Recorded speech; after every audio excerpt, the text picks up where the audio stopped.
In East Africa, the Arabs have already disgraced Islam. They had started a slave trade 600 years before the European.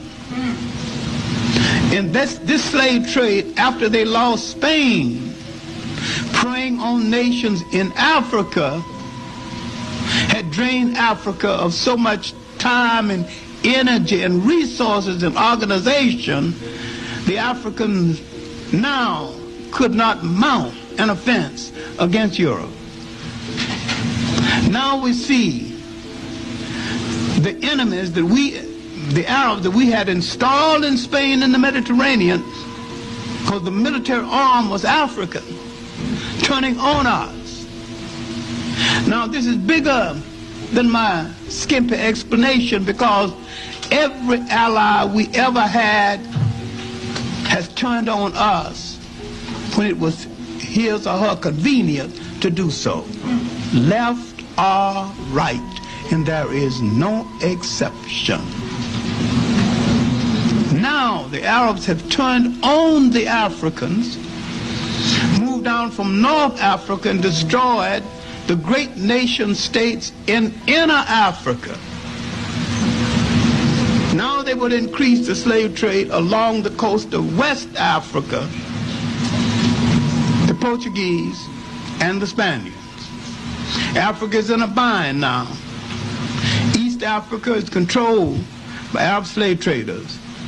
North Africa is controlled by Africans and Arabs returning from the conquest of Spain now that they've lost Spain. West Africa is arguing among themselves because they can't settle their family dispute. They will make a mistake by inviting the Portuguese to arbitrate their family dispute. Now, I've said this before, if you didn't learn anything from Godfather 1 and 2, you never, absolutely never invite an outsider to settle a family dispute. Never. Sober up old drunken Uncle Willie and let him settle it. But it must be somebody from within the family. Now the African is in a bind by the European. Now let us explain something that a whole lot of people have got misconceptions about, whether the Africans had slavery before the Europeans. In the European sense, no. Servitude is not slavery. They had worse servitude here in the United States, whites against whites. Many times the Africans in wars or difficulties would capture other African groups. These groups would have to work their way out of indenture, either tending cattle or doing something. Some groups built up a surplus of labor. The Africans had no big ships to take from Africans down the coast. So he knew a king further down who needed some labor. Now that the Portuguese are there, he hired some of the Portuguese to take these Africans from one part of Africa and another. Now the European is interpreting this as meaning the African was in the slave trade.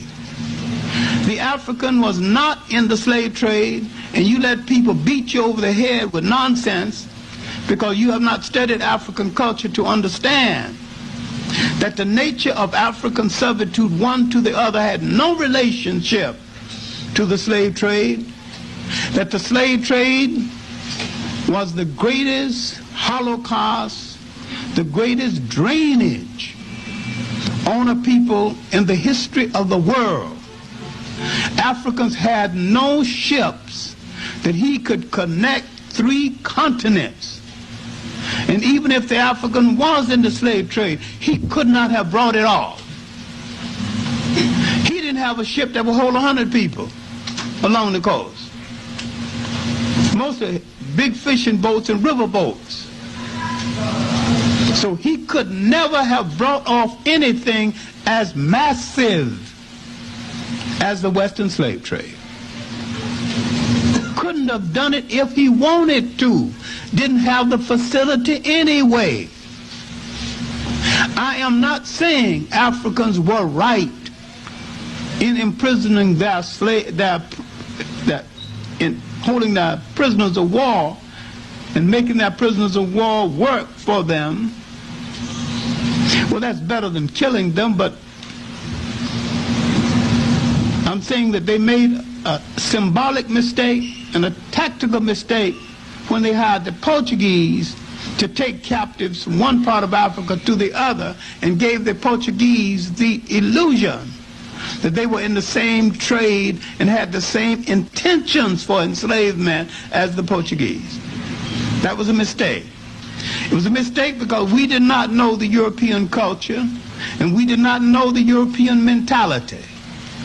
Didn't know it then, don't know it now. Otherwise, you would behave differently. The Africans came from a society that was collective. The European came from a society that was individual. Two kinds of temperaments, two different people. Now, in the Western world, you have become selfish, closed-door individuals. You get in your lonely room to think of something to tell your analyst, but if you had some friends, you wouldn't need any analyst. Because African society was so open, if you couldn't talk to anybody else, you can talk to the village gospelist, who was always available. That was a good drain off. If the concept of slavery was starting in the world, it was a going concern among the Arabs 600 years before the Europeans, and if there were so many people in the world, why the choice of the African as against those other people, collectively more numerous than the African?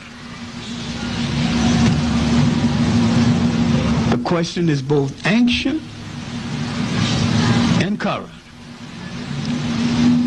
Why is Africa more exploited right now than any other continent?